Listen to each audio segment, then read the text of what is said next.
To make a payment request, just log into the portal and go to the module, click on the payment.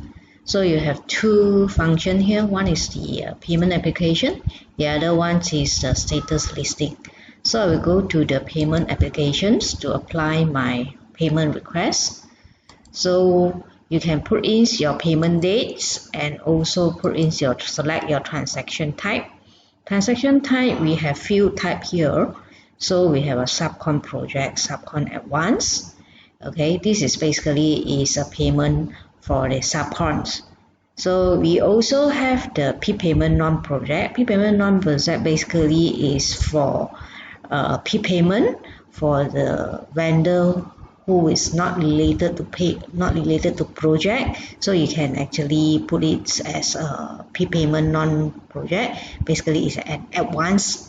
Okay, to the staff, maybe you can put this one. And also you have miscellaneous project. Miscellaneous project is basically for some of the miscellaneous expenses you need to charge it to the project. So you can put it miscellaneous project, like your staff claim, or you have buy something to your projects. It's a small thing, you need to charge it to the project, then you put miscellaneous project. And the last one, we have another two here, miscellaneous non-project. Miscellaneous non-project basically is just for a miscellaneous payment, for not a payment not related to the project. So you will select this one, okay? And the other one is a home trip claim. Let's say some of the staff, you have some home trip claim to do, so you use this one to submit your requisition. So I will go through the first one. So first one is a subcon project, means that you are requesting a payment to your subcon. So basically, you just select subcon project and you select your subcon here. So let's say my subcon name is API. I can just type in the name called API. The system will auto help me to search for the vendors for me. So I just select it accordingly and just continue. I can actually put in some description here. So maybe you just put subcon payment for Ipoh Papans, and maybe you can put package. What is a package called? Let's say CS1 or PS1. Okay, so after that, then you can actually put your attachments if you have an attachment. So you can actually browse it and put it the attachment. So I can add it in and I can put some descriptions also if you need.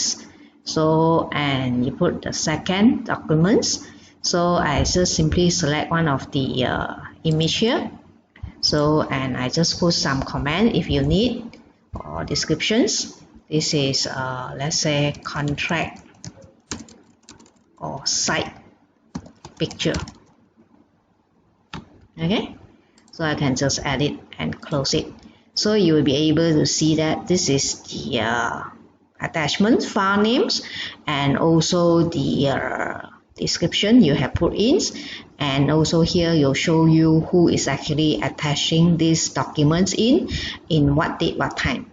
Okay, if let's say you accidentally attach a wrong attachment, you can remove it before save lah. So then you can click remove it. Okay, or you want to add another documents, let's say this one. So site pictures, I can just add it in and close it. So then the other ones you need to do is you need to tell the payment is belong to which project. So we go to the details, add details. So we go select the projects and also the package. Let's say it's PS1, so I just key PS1 and the WPS is PS1. So and enter the amounts you want to pay. Let's say it's 20,000, so I just put 20,000. And also you can see the description from just now, the header is copied to the details also. So, and we have another last button here. If for you to key in, let's say sometime you might have some back charges or advance payment need to deduct out from the payment. So you can select it accordingly and put in the amount going to deduct for this advance payment. So let's say it's this amount, then I can just click edit in. Okay. At the same time also the system will accumulate whatever you have made deduction before for this particular subcon for the project and the package by package. So it will list down here, this is a back charge, you do it before, I mean you deduct before, it will accumulate it. Let's say this is 1,000, if let's say this payment is approved, it will accumulate it until 4,000 lah. So for the it's advance payments, then it will go into advanced columns. So if let's say it's batch charge, it will accumulate the previous one and the current together to show you here. So then I can actually put in here. So let's say this is accidentally I key in 2, I can just remove it. Okay, I only need once. And here will show you the total contract sum for this particular subcon and also a particular project package. Okay. So, and this will be the payment so far you have made, and this is the current payments due. That means these current requisitions is 20,000 and is minus off one payment. That's why you are paying 19,000 here. So this is the payment to date by package. This is by WBS. So you can just update accordingly. So same thing, you can put the invoice number here. So definitely you have some invoice number, you just put in your invoice number. And the last thing what you need to do is, you can see this is the detail I have added in, and also you can see that you need to select which project managers to send to, or which contract or procurement manager you want to send to for approval. So let's say it's Changjing, then I can just select Changjing, then I can just click Save and click OK. So this document have been saved to this particular user as an open status documents, means that you still can do any amendment before you actually send for approval.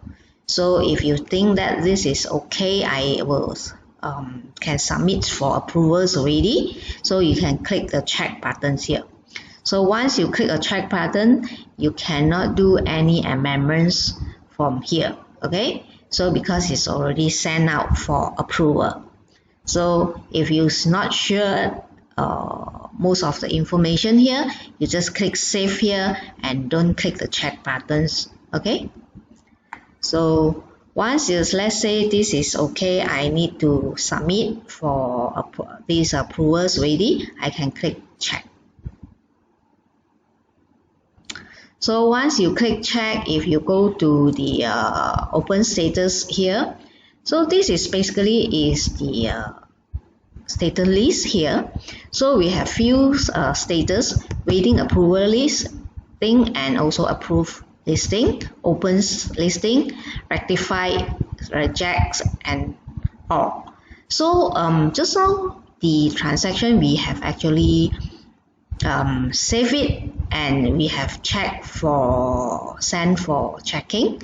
So then you can go to the status called opens. So you click check, then you will see that this is a document number, will be actually PV number, will be helping you to auto generate by the system, and this is the vendor, and here is you're paying the subcon, the popcorn amount. So you're actually waiting for approval, and you have to do the submissions for finance to checking now. So finance, they will have one checker to help you to do all the checking. Then she will help you to submit to the PM to go through the approvals. This is how you key in for the subcon payment.